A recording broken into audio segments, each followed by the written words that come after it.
The Doctor Who spin-off, The War Between Land and Sea, that landed on iPlayer and not the BBC itself because it's not good enough.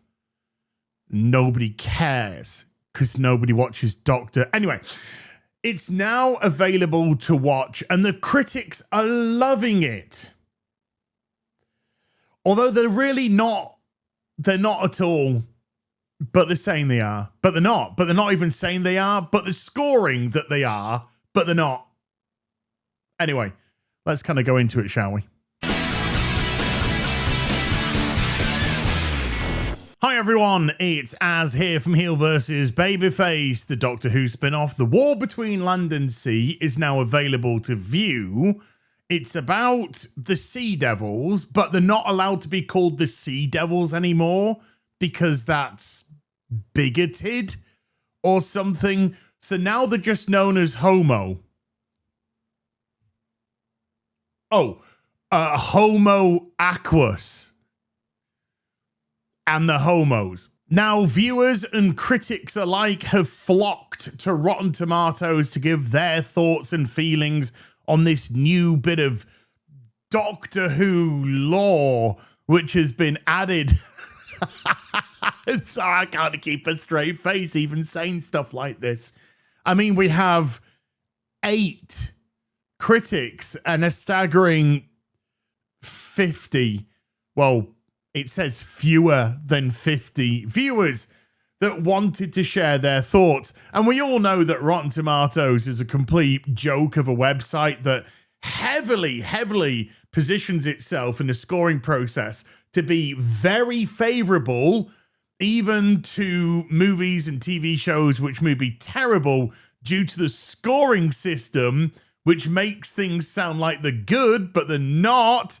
And then, of course, you have the shill critics who were caught accepting $50 bribes. Do you remember that? For giving positive scores to stuff. Well, now they try and do that access thing where they give it a decent score, a pass, but that they report on it not in the most favorable way imaginable because they're trying desperately to hold on to some semblance of credibility that they lost donkeys years ago, and then they give it a massive score at the end so that they can get invited to the next party, interview, free goodie bag, or whatever's being dished out on the old QT, if you know what I mean.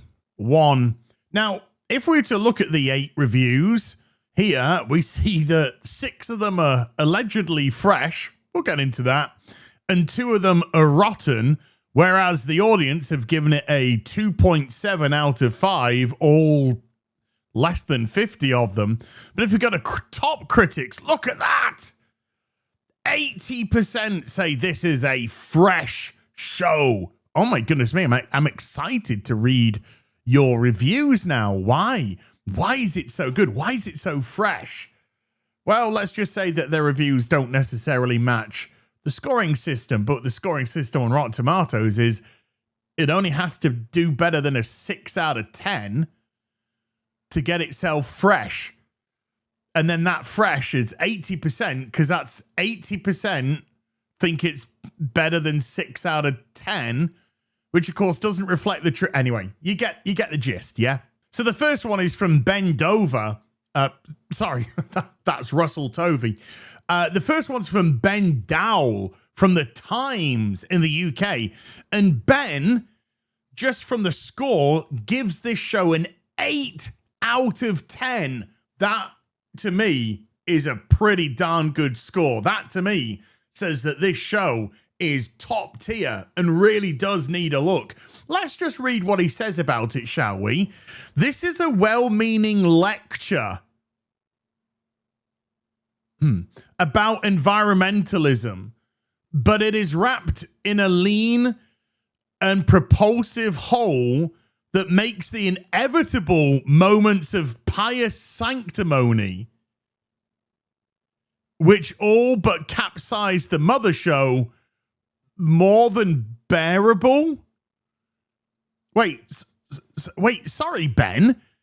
So, so because this show is slightly leaner than Doctor Who itself, but still lectures and is pious and sanctimonious, this is an 8 out of 10.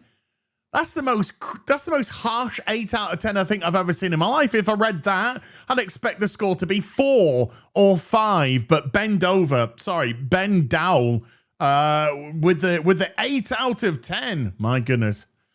Ed Power. You're just making up names now, guys. Come on now. From The Independent, gives this a 4 out of 10. Boo. Ed is clearly a detractor and a bigot.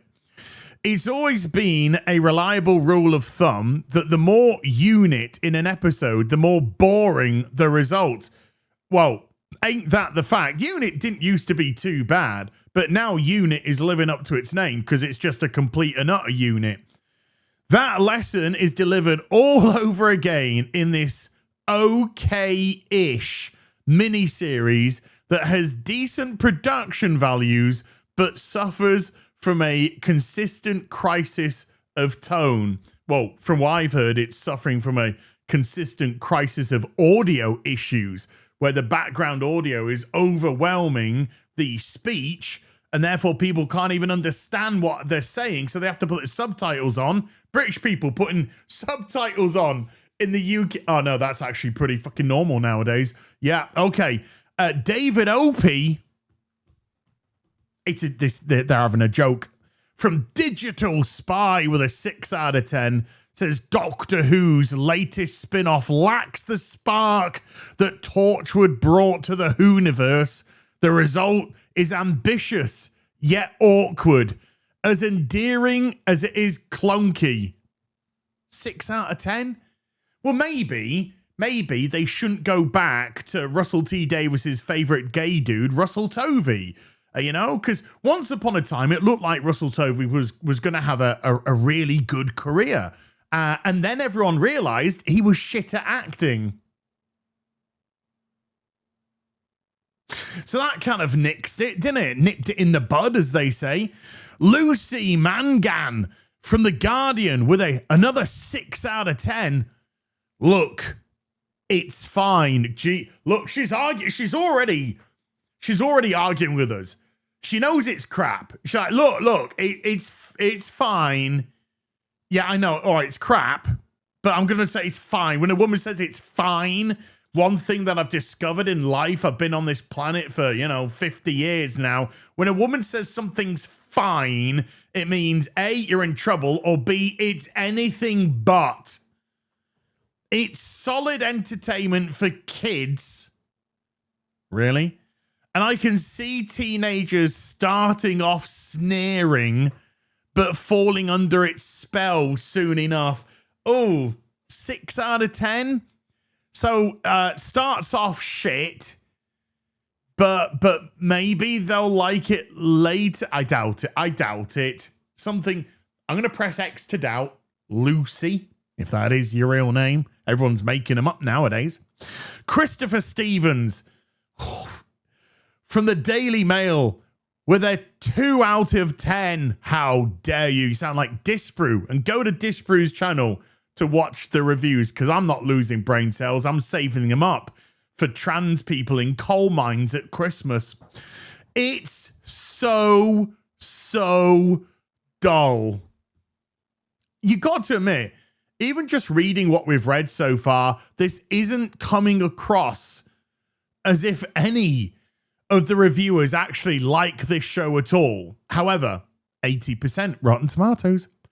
Vicky Jessup from the London Evening's lack of standards with another 6 out of 10. This is the IGN for Rotten Tomatoes. If we give it a 6, which is shit, and we all know it is, but if we give it a 6, even though we want to give it a 3 or a 4 or a 2, at least then we can stick the tomato on and be like, yay! Can we get some more invites? It's a thoughtful watch and pleasingly different to Who itself. Spare a thought for the actors wearing all those... Can somebody say something actually about the show that's good? Everything is so wishy-washy. Now, yes, you can go to the full reviews, but something tells me they're going to be just as evasive as these little tidbits are. Rebecca Nicholson for the Financial Times. 6 out of 10. What a surprise! The war between the land and sea is an environmental parable, and not a very subtle one, but Tovey has buckets of charm. He's got buckets of something, it ain't charm. And the series looks set to swim off into the pleasantly odd water. What does that even fucking mean, Rebecca? What does that even mean? That means that you don't want to... Anyway. Holy cow. It would have to be the Metro, wouldn't it, for this one? Asia Ifikakawa with an 8 out of 10. As someone indifferent and perhaps even skeptical, the idea of sea devils being the central species, Davis managed to weave a story out of them that is timely and relevant. No, it's not really, though, is it? Dealing with plastics in the sea and environmentalism, it's not exactly timely and relevant at all. I'm 50 years old. Do you know? The whole course of my life, do you know what I've heard in terms of the activism world? It's environmentalism. Yeah? Just like from a kid, Israel, Palestine. It's just this, it's been there the whole fucking time. But what goes around comes around, and it all takes its turn in the sun again and again. And by the way, them being the central species is not actually correct, because we've already had that with the Syrians or whatever. They're meant to be the... Anyway, I guess loads of species just decided to hibernate for millions of years. And then when they came out, went, oh, I wonder if there's been any sort of evolution on planet Earth in the millions of years that we've been sleeping. Probably not. We'll be fine. Oh my God, there's a whole fucking... But apparently, that gets it 8 out of 10. I'd love to give more, but that's it. And somehow this aggregates at 75% for critics and whatever, 45% for users, with the 25 people that even bothered because nobody gives a toss. Well, 26 if we had Disbrewing, because no one else. I'm Gary, 27. All right, Doctor Who, you got 27 people watching it. Good on you. Yeah, something tells me this is going to be forgotten as quickly as you guys didn't even know that it was available to watch in the first place. I'll see you in the next video. You take care. Goodbye, Belobo.